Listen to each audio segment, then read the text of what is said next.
Hi all, இன்னைக்கு நம்ம பார்க்க போறது ஃபர்ஸ்ட் மிராக்கிள் ஆஃப் ஜீசஸ். நம்ம எல்லாருக்குமே தெரியும், ஆண்டவர் செய்த அற்புதம் வந்து தண்ணீரை வந்து ஆண்டவர் என்ன பண்ணாரு, ரசமா மாத்திட்டாரு அப்படின்ற அற்புதம் நம்ம எல்லாருக்குமே தெரியும். ஆண்டவர் வந்து தண்ணீரை ரசமா அங்க யாருக்காக மாத்தினாரு அப்படின்னு பார்த்தா, அங்க இருந்தவங்களுக்காக. அவங்க அம்மா சொன்னாங்க ஒரு விஷயம், அங்க இருந்தவங்க வந்து என்ன பண்ணிடக்கூடாது, அந்த ஃபங்க்ஷன் ஸ்பாயில் ஆயிடக்கூடாது, அங்க ஏதோ கஷ்டம் வந்துடக்கூடாது, தன்னோட மகிமை அவர் என்ன பண்ணாரு, விளங்க பண்ணாரு. ஆனா அந்த விஷயம் வந்து இப்போ வரைக்குமே நம்ம எல்லாருக்கும் தெரியுது. நிச்சயமா அங்க அந்த மிராக்கிள் வந்து அங்க வேலை செஞ்சவங்களுக்கு தெரியும், தண்ணி ஊத்துனவங்களுக்கு தெரியும், அவங்க எல்லாருக்குமே சொல்லியிருப்பாங்க. ஆனா என்ன ஆகுது, ஆண்டருக்கு சிலுவையில் அவர் வந்து தாகமா இருக்கிறேன் அப்படின்னு சொல்லும் போது அவருக்கு என்ன கொடுக்குறாங்க, சோர் வைன் கொடுக்குறாங்க. ஆண்டு வந்து தொடங்குறதும் ரசத்துலதான், முடிக்கிறதும் ரசம் தான். ஆண்டருக்கு வந்து அந்த சோர் வைன் கொடுக்கும்போது அவருக்கு அது வந்து டேஸ்டாவா இருந்துச்சுன்னு பார்த்தா நிச்சயமா கிடையாது. ஆனா ஆண்டர் கொடுத்த ரசம் வந்து ரொம்ப சூப்பரான வைன் அவர் வந்து கொடுக்குறாரு. இங்க ரசம் வந்து அவருக்கு கொடுக்கப்படுது, அங்க இருந்தவங்களுக்கு தெரியாதா?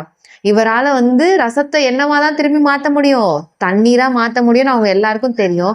அது தெரிஞ்சும் என்னதான் பண்றாங்க, அவங்க கொடுக்குறாங்க. ஆண்டர் வந்து அந்த ரசத்தை வந்து தண்ணீரா மாத்துறாரான்னு பார்த்தா கிடையாது, ஆண்டர் மாத்தல. ஏன் அப்படின்னா, ஆண்டர் தனக்காகன்னு சொல்லி ஆண்டர் எதுவுமே இந்த உலகத்துல பண்ணிக்கவே இல்லை. அவர் இங்க வாழ்ந்த நாட்கள்ல அவர் எல்லாமே மத்தவங்களுக்காக தான் பண்ணாரு, தனக்காகன்னு பண்ணல. நம்மளும் நம்மளோட லைஃப்ல சில விஷயங்கள் நமக்கு பலனா இருக்கலாம், நம்மளால இதை செய்ய முடியும் அப்படிங்கிற விஷயங்கள், செய்ய முடியாதவங்களுக்கு நம்ம என்ன பண்ணணும், உதவியா இருக்கணும்.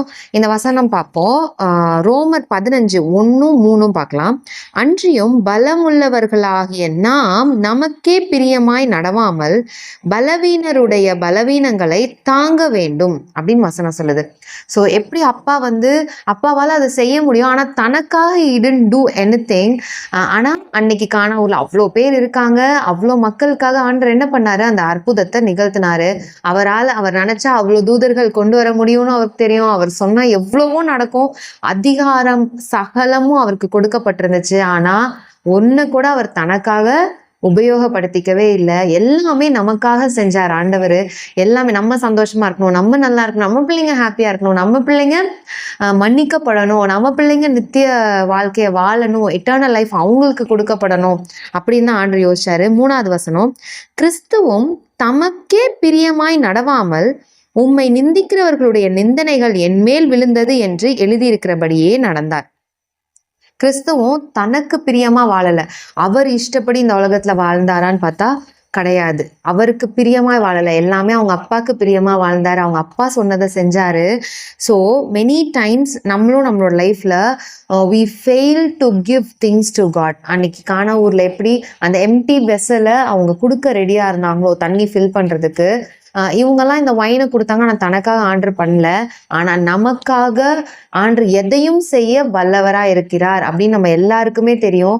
நம்ம தான் நிறைய நேரம் நம்ம கிட்ட இருக்கிற அந்த கொஞ்சத்தை அவர்கிட்ட கொடுக்க மறந்துடுறோம். நம்ம கிட்ட இருக்கிற கஷ்டத்தை வருத்தப்பட்டு பாரம் சுமக்கிறவர்களே நீங்கள் எல்லாரும் என்னிடத்தில் வாருங்கள், நான் உங்களுக்கு இளைப்பாறுதல் தருவேன் ஆண்டு சொல்றாரு.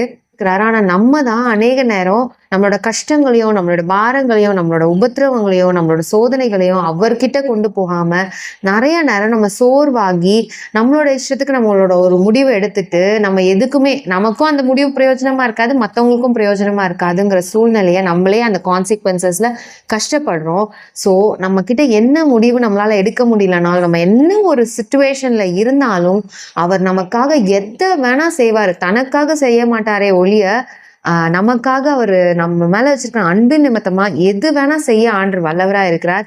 நீங்க வந்து உங்ககிட்ட இருக்கிற அந்த கொஞ்சமா இருக்கலாம், உங்களோட ஃபெயிலியர்ஸா இருக்கலாம், உங்களோட ஹர்ட்ஸா இருக்கலாம், உங்களோட ப்ராப்ளம்ஸா இருக்கலாம், உங்களோட சிச்சுவேஷனா இருக்கலாம், உங்களோட சிக்னஸா இருக்கலாம், உங்களோட தேவைகளா இருக்கலாம், எதுவா இருந்தாலும் நீங்க அவர்கிட்ட கேளுங்க. உங்களுக்காக அவர் அந்த பாத்திரங்களை நிரப்பையும் வல்லவரா இருக்கிறார். அவர் உங்களுக்காக எதை வேணா மாத்த, he can turn all the tables just for you because he loves you so much. அவரால் அந்த டேபிள்ஸை மாற்ற முடியும்.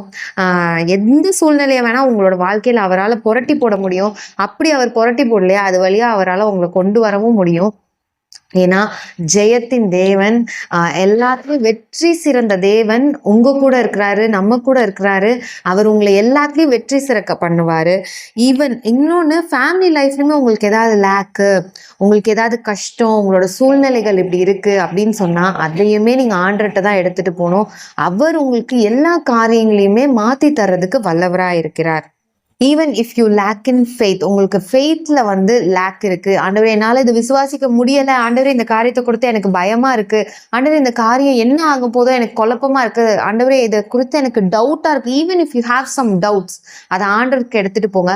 தோமா அன்னைக்கு வந்து ஆண்டு உயிர் தெழுந்த பேர் நான் அவரோட இதை பார்த்தால் ஒழிய நான் நம்ப மாட்டேன்னு சொன்னா, ஆனா தோமா வந்து அதை பார்த்தால் ஒழிய மாட்டேன்னு நம்ம டவுட்ன்னு சொல்றோம். ஆனா அந்த டவுட்டை கூட அவன் யார்கிட்ட தான் காட்டினா? ஆண்டர்கிட்ட காட்டினா. ஆண்டு வந்து ஏன் சந்தேகப்பட்ட, நான் காட்ட மாட்டேன், உனக்கு செய்ய மாட்டேன், நான் எதுவுமே சொல்ல மாட்டேன், அதெல்லாம் சொல்ல முடியாது, ஏன் நீ பார்க்கல, அப்பெல்லாம் கேட்கல, அவனுக்கு காட்டுறாரு. That is the beauty of God. அவர் வந்து நம்ம என்ன கேட்டாலும் நமக்காக அவர் வந்து இறங்கி செய்கிற தேவன். தனக்காக இல்ல, நமக்காக எது வேணா செய்வாரு. தோமா டவுட்ட கூட, அது டவுட்டுன்னே நம்ம சொன்னாலும் அதை கூட அவன் யார்கிட்ட தான் கேட்டான்? அப்பா கிட்ட தான் கேட்டான். அவர் அவனை கிளாரிஃபை பண்ணாரா இல்லையான்றதுதான் நமக்கு முக்கியம். He clarified, he ஷோட். வெறும் வார்த்தைனால கிளாரிஃபை பண்ணல, அவன் என்ன டவுட்ல எப்படி இருந்தானோ அந்த டவுட் அப்படியே கிளாரிஃபை பண்ணாரு. அதுக்கப்புறம் அவனுக்கு அந்த டவுட் திரும்பி வராத அளவுக்கு ஹி கிளாரிஃபைட். உங்க வாழ்க்கையிலும் அப்படிதான். உங்களுக்கு ஏதாவது டவுட்டு, கன்ஃபியூஷன் எது இருந்தாலும் அப்பா கிட்ட எடுத்துட்டு போங்க. உங்களுக்காக அவர் எதையுமே செய்ய வல்லவரா இருக்கிறார். அவர் தண்ணீரை ரசமா மாத்துவாரு, நமக்காக மாத்துவாரு. அவருக்காக ஏதாவது செய்யணுன்ற இடத்துல he didn't do it. நம்ம ஏன்னா என்ன சொல்லிடுவோம், அவர் தனக்காக எல்லாத்தையும் பண்ணிடுவாரு, நம்ம ஈஸியா சொல்லிட்டு போடுவோம். But he never did that. அவர் சிறுவேர் அடி வாங்கணுமா வாங்கினாரு நமக்காக, அவருக்காக கூட கிடையாது. அது காரி துப்பும்போது வாங்கிக்கிட்டாரா, ஏழை கோலம் எடுத்தாரா, நமக்காக இந்த பூமிக்கு வந்தாரா, இது எல்லாத்துக்கான ரீசன் என்ன அப்படின்னா, அவ்வளோ லவ் நம்ம மேல, அவ்வளோ நேசிக்கிறார், நம்ம மேல வச்சிருக்கிற அன்பு நிமித்தமா நம்ம அப்பா நமக்காக எதையுமே செய்ய வல்லவரா இருக்கிறார். ஒருவேளை செய்யலைன்னா அந்த காரியம் நமக்கு கஷ்டமான காரியங்களா இருக்கலாம். ஸோ அதை நினைச்சு நம்ம சோர்வடைஞ்சு அவர் நமக்கு ஒருபோதும் செய்யவே மாட்டாரு, நமக்கு எதுவுமே செய்ய மாட்டாரு, நமக்கு நம்மளோட லைஃப் இப்படியே தான் இருக்க போகுது, நம்ம இந்த காரியங்களே தான், இந்த குழப்பங்கள்லையும் இந்த டவுட்லையும் இந்த பிரச்சனையிலையும் தான் நம்ம வாழ போறோம் அப்படின்னு நீங்க நினைக்காதீங்க. உங்களுக்காக சகலத்தையும் மாத்தி உங்களை ஃபில் பண்ற தேவன் உங்க கூடவே இருக்கிறாரு. நீங்க அவரை மட்டும் நம்புங்க, அவர்கிட்ட கொண்டு போங்க. உங்ககிட்ட எம்டியா இருக்குனாலும் சரி, உங்களுக்கு எதையாவது மாத்தணும்னாலும் சரி, உங்களுக்கு டவுட்டா இருக்குனாலும் சரி, அவர்கிட்ட மட்டும் எடுத்துட்டு போங்க. அவரால் உங்களுக்கு எல்லாத்துக்குமே பதில் தந்து உங்களோட எல்லா சூழ்நிலைகளையும் அழகா மாத்தி தர முடியும். கர்த்தர் தாமே உங்களை ஒவ்வொருவரையும் ஆசீர்வதிப்பாராக. May God bless you.